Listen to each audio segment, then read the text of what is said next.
Sorotan, band post-punk Sukatani membuat permintaan maaf terbuka dan menghapus lagu bayar-bayar-bayar dari platform streaming. Band yang digawangi Electro Guy dan Twister Angel itu meminta maaf melalui akun Instagram grup karena lagu bayar-bayar-bayar mengandung lirik bayar polisi. Dan lagu itu juga menjadi viral setelah dinyanyikan langsung oleh Sukatani dan tersebar di media sosial. Band itu kemudian meminta maaf kepada Kapolri, Jenderal Listio Sigit Prabowo, dan institusi Polri. Sukatani juga menjelaskan alasan lirik bayar polisi tercantum di lagu bayar-bayar-bayar. Menurut Electro Guy, lagu itu ditujukan kepada polisi yang melanggar aturan.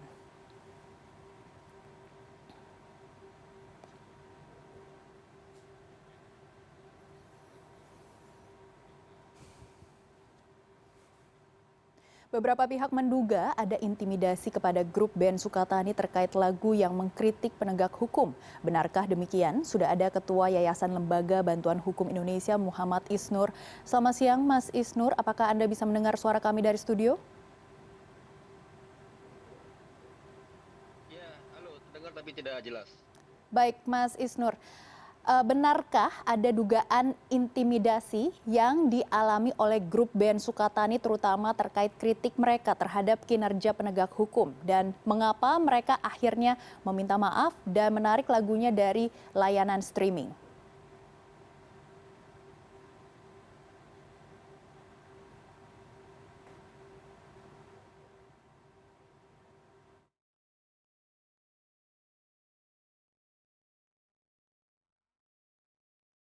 Iya, nggak ada suara tapi dari host ke saya. Baik Mas Isnur, silakan dengan tanggapan Anda terkait dengan dugaan intimidasi terhadap grup band Sukatani ini.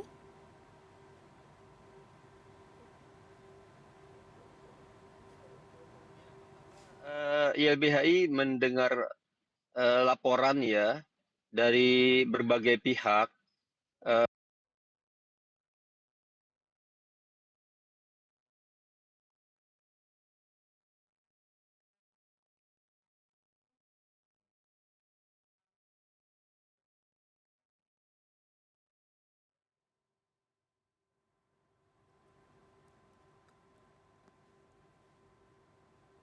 Menyembunyikan jati diri mereka. Dan kita dihubungkan dengan berbagai laporan, cerita dari rekan-rekannya bahwa mereka beberapa hari itu diikuti, kemudian mereka sempat mengalami seperti penangkapan gitu, dan diminta untuk minta maaf dan menarik semua lagu. Dari sini semua kita melihat ini sebenarnya ada sebuah rangkaian seperti ya dugaan saya operasi untuk memang melakukan represi kepada mereka, menekan mereka, mengintimidasi mereka gitu. Dan ini adalah sebuah bagi kita bukan hanya pelanggaran hukum dan pelanggaran konstitusi yang mengancam kebebasan berekspresi, berkesenian, berkebudayaan, tapi ini adalah tindakan pelanggaran juga etika aparat dan juga ada potensi kejahatan ketika mencoba memaksa orang, mengancam orang, mengintimidasi orang. Jadi pertama tentu bagi korban ya kedua pihak ini kita semua menemani Anda, kita semua bersolidaritas dengan Anda dan Anda jangan takut. Anda jangan kemudian merasa sendiri. Kita semua mengecam dan tindakan yang Anda alami adalah sebuah kekeliruan. Jadi jangan mundur ya. Mudah-mudahan rekan-rekan kuat dan bisa kemudian melakukan protes ya atau keterbukaan data gitu. Yang kedua adalah ini adalah gambaran menyeluruh ya, karena bukan hanya peristiwa kali ini saja, tetapi ada beberapa peristiwa konser-konser seni festival kemarin lukisan di National Gallery gitu ya, dan acara-acara lain yang kemudian mulai dilarang. Jadi ini situasi yang membuat memang masyarakat semakin melihat Indonesia dalam keadaan yang gelap ya, Indonesia gelap dalam keadaan yang semakin tertutup dan semakin mengancam demokrasi. Nah, YLBHI siap mendampingi mereka dan memberikan bantuan hukum ya. Intinya jangan takut bahwa kita semua dilindungi oleh Undang-Undang Dasar 45, oleh Undang-Undang HAM yang lain dan sangat banyak itu. Yang keempat adalah kita meminta Kapolri ya, Listio Sigit untuk membongkar ya, untuk melakukan pemeriksaan siapa sih yang melakukan intimidasi ini. siapa sih yang melakukan represi ini? Yang saya tahu Kapolri dengan presisinya itu kan mencoba melakukan banyak hal ya, diantaranya mengundang komika atau bahkan mural atau seniman untuk mengkritik kepolisian gitu. Nah pertanyaannya kenapa ada sekelompok seniman yang kritis yang menyuarakan melalui lagu, tetapi kemudian mengalami ancaman seperti ini. Ini perlu dibongkar siapa yang mengancam, siapa yang melakukan dugaan-dugaan operasi seperti itu. Jangan sampai terulang ya. Dan juga menurut saya di DPR ya, baik Komisi 3 yang membidangi hukum atau komisi yang membidangi seni harus bersuara, harus berkritis, harus memanggil Kapolri untuk menjelaskan dan membongkar siapa yang melakukan upaya-upaya intimidasi ini. Jangan sampai ini menjadi sebuah pola baru. Ini adalah gejala-gejala yang sama dengan situasi otoritarian. Ya takut sama buku, takut sama lagu, takut sama puisi, seperti itu. Baik, Mas Isnur. Bagaimana Mas Isnur menilai keseimbangan antara kebebasan berekspresi, terutama dalam ranah seni dan juga kritik sosial dengan upaya penegakan hukum? Sebenarnya apa langkah konkret yang bisa diambil untuk melindungi hak-hak para pelaku seni ini yang mengkritik aparat penegak hukum? Ya kritik itu tidak bisa dibatasi. Beranilah bersuara gitu. Dan itu kan sebenarnya mereka menyuarakan apa-apa yang terjadi di masyarakat gitu.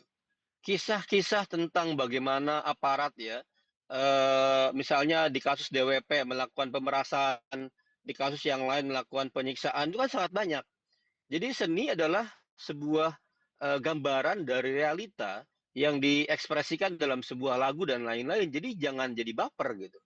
Jangan jadi kemudian tersinggung. Dan semangatnya ya dalam konteks hukum pidana kita, itu kan negara ini tidak kemudian menjadi punya hak untuk melaporkan. Ini bukan kesalahan, ini bukan tindak pidana gitu. Makanya sih juga aneh, kenapa prosesnya menjadi dipaksa minta maaf gitu. Kenapa dipaksa untuk membuka topeng? Kenapa dipaksa untuk men-take down lagu? Kan nggak ada kesalahan dari mereka gitu. Apa sih yang dilarang dalam konteks berekspresi? Yang dilarang adalah sebenarnya menyerukan kebencian. Misalnya gini loh, menyerukan genosida, menyerukan pemberangusan atau kekerasan kepada etnis, menyerukan kebencian kepada kelompok minoritas. Itu yang nggak boleh, hate speech. Tapi kalau kepada lembaga negara, kepada aparatus negara, kepada pejabat pemerintahan, dia bahkan adalah objek yang memang sasaran kritik. Seperti itu. Dan justru dengan cara-cara seperti ini malah blunder kan. Malah sekarang semua orang kepo gitu, semua orang ingin cari tahu. Ini lagunya apa sih?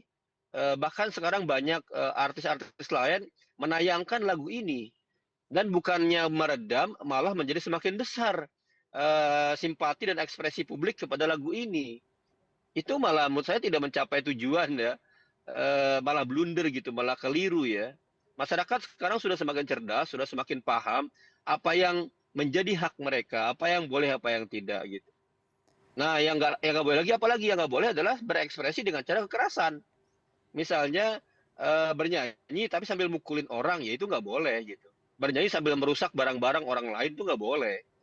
Jadi keseimbangannya adalah kalau kita baca di konstitusi, Mbak, apa sih pembatasan? Pembatasan adalah eh, harus dengan undang-undang dan dengan dasar tidak boleh merenggut hak orang lain. Dan dengan dasar pertimbangan misalnya dia ketertiban umum gitu ya, kesehatan umum, dan dengan juga cara dirumuskannya harus dengan demokratis.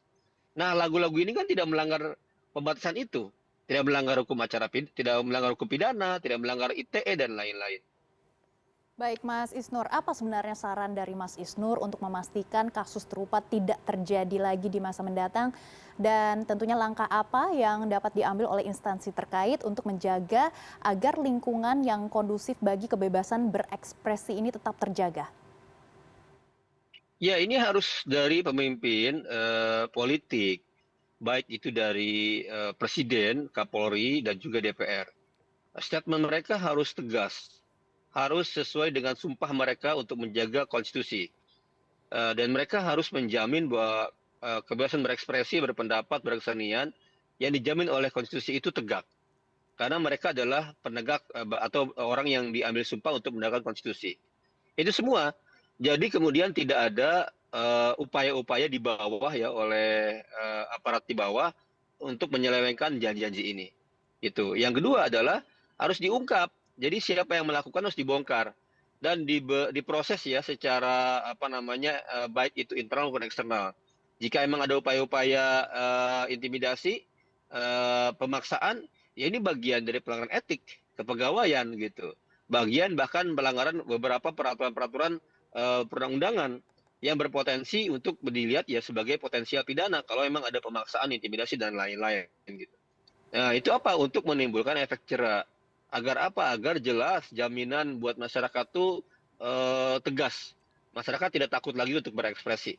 Dan bagi oknum atau aparat-aparat yang coba-coba ya mengintimidasi warga, mengancam warga, tidak lagi melakukan hal yang sama serupa di masa depan. Demikian, Mbak. Baik, kami akan terus memantau perkembangan dugaan intimidasi terhadap grup band Sukatani. Terima kasih Ketua YLBHI Muhammad Isnur yang sudah bergabung bersama kami di CNN Indonesia News Hour.